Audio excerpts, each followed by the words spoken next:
आंसू के सावन में घरे अइबा कि ना अइबा,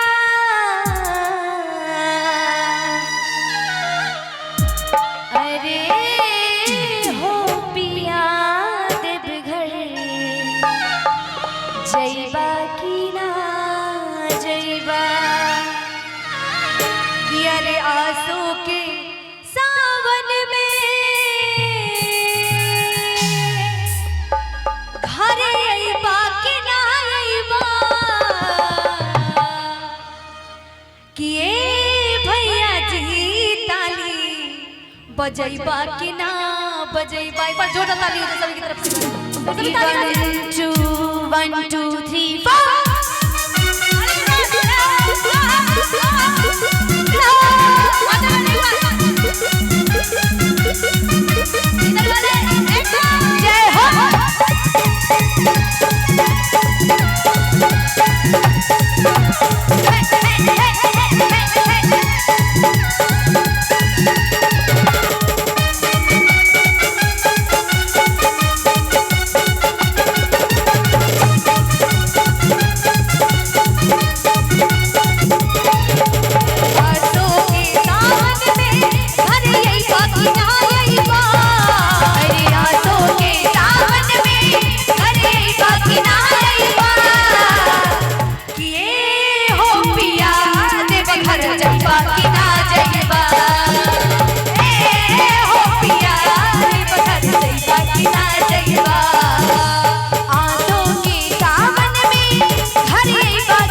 और सभी को ताली के साथ ऐसा कहना क्या कि ये हो पिया देवघर जइबा कि ना जइबा, ए हो पिया देवघर जइबा कि ना जइबा, आंसू के सावन में घरे अइबा कि ना अइबा, आंसू के सावन में घरे अइबा कि ना अइबा, ए हो पिया देवघर जइबा कि ना जइबा, ए हो पिया देवघर जइबा कि ना जइबा।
बहुतों की ख्वाहिश थी कि डांस करनी है और दरबार में आए तो ये शर्म वाली बात नहीं है, सभी लोग झूम सकते हैं, डांस कर सकते हैं, कोई मना नहीं है। जब बाबा मना नहीं किए तो फिर हम लोग कौन होते हैं ना। और दरबार में आए तो सभी को झूमना है और पूरे हाथ उठा के झूमना है, ऐसे चुपचाप जेब में हाथ घुसा के बैठे हुए। कुछ लोग हाथ मोड़ के बैठे हुए कि नहीं हाथ नहीं खोलेंगे और जेब से हाथ नहीं निकालेंगे, भैया पैसा नहीं लेना है आपसे, आप लोग बस हाथ उठाएंगे और झूमेंगे। क्या ना क्या रिम झिम सावन के रिम झिम सावन के बरसला बदरिया रे। और भैया सभी को हाथ ऊपर करना है, एकदम पैर पे हाथ ऊपर करना है। इधर भैया आप लोग भी सभी एक बार सभी झूमेंगे है ना, सभी को ऊपर करना है। क्या बात, हाथ नहीं उठाएगा भैया, भोलेनाथ की कसम कसम मानते हैं ना। हाथ उठाइए एक बार, ऐसे करके उठाइए तो ना ऐसे पूरे पूरा आसमान की ओर एक बार। भैया उठाना तो पड़ेगा, समझ रहे भैया। भोलेनाथ के भक्त थोड़ा अच्छा भोलेनाथ के भक्त हैं आप लोग है ना, आप हाथ तो उठा लीजिए भैया। क्या बात, इधर वाले पूरे पूरे हाथ उठाइए चेयरमैन वाले भैया। हेलो हाय सेलिब्रिटी नाच कवरिया शिव के नगरिया बन के पुजरिया रे, नाच कवरिया शिव के नगरिया बन के पुजरिया रे। अरे रिम झिम सावन के रिम झिम सावन के बरसेला बदरिया नाच कवरिया शिव के नगरिया बन के पुजरिया रे, नाच कवरिया शिव के नगरिया बन के पुजरिया रे। जय हो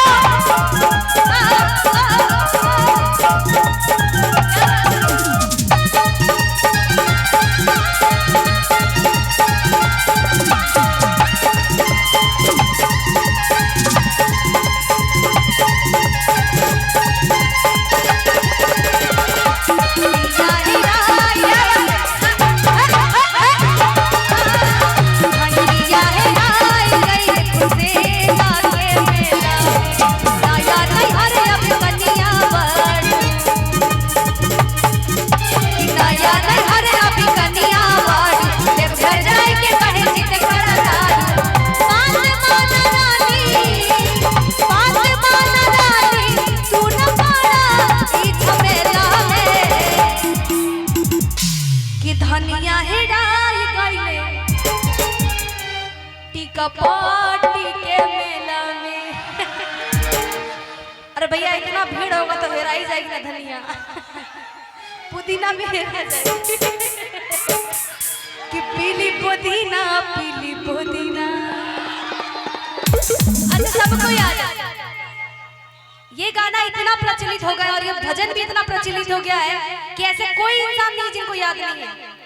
अगर याद है ना आप लोगों को भैया तो एक बार मेरे साथ गाएंगे है ना, कहना क्या भैया कहाँ खो जाते हैं, कहना क्या कि टेंशन में राहतानी कि काहे भोला दानी कि भांगे गांजा छोड़ दी साफा और क्या कि पीली पुदीना बाबा कि काहे खीसी आइल बड़ा अखियां खुली देख लीना लीना लीना। और आप लोगों ने अभी भी नहीं सुना, कहना क्या कि काहे खीसी आइल बड़ा अखियां खुली देख लीना लीना लीना। और सूरज भैया कहाँ पे, भाव तो उन्हीं को देना पड़ेगा ना। सूरज भैया थोड़ा सा पीछे काहे रहते हैं, आइए कहना क्या हाँ कि पीली पुदीना पुदीना आहा। फिर से बोल दीजिए एक बार, फिर से बोल दीजिए, इनकी खुशी कैसे है। पुदीना नहीं अभी नहीं फिर से बोलना कि पीली पुदीना पीली पुदीना पुदीना। क्या बात है, और कहना क्या कि पीली पुदीना पीली पुदीना पीली पुदीना पीली पुदीना मिले इंसान में